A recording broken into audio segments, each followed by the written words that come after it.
Le coup de massue fiscal qui se prépare, le gouvernement va augmenter la taxe foncière pour des millions de propriétaires.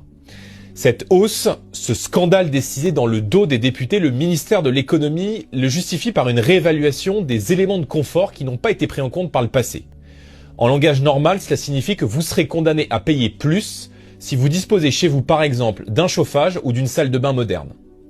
Concrètement, vous bénéficiez d'une baignoire, vous êtes considéré comme un suspect et vous devrez donc payer. Vous avez le bonheur de disposer d'une douche, vous devrez payer encore. Vous avez fait installer un climatiseur pour passer l'été au frais, vous devrez encore payer. Tout est désormais prétexte à l'avalanche de taxes et cette nouvelle mesure vient une nouvelle fois dire aux propriétaires « vous n'êtes bon qu'à payer ». Alors cette situation n'est plus tenable. Les macronistes n'ont pas le droit de piocher dans vos poches comme si cet argent leur appartenait. Votre argent n'est pas l'argent de l'État, c'est le vôtre. Vous l'avez gagné par votre travail, par vos efforts. Votre logement n'est pas le logement de l'État. C'est le toit que vous avez obtenu par votre travail et par vos efforts.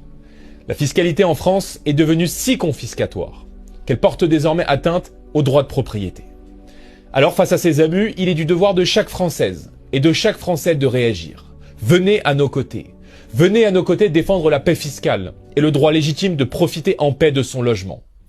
Au lieu de frapper encore la France du travail ou celle qui a travaillé, baissons d'abord le train de vie de l'État, luttons contre les gaspillages d'argent public, mettons fin au coût exorbitant de l'immigration et de la bureaucratie ainsi que la contribution hors contrôle de la France au budget de l'Union européenne.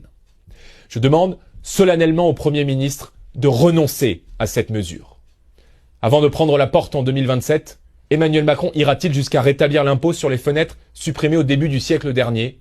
Pour nous, le droit de propriété est sacré et la paix fiscale est plus que jamais une urgence politique, sociale et économique.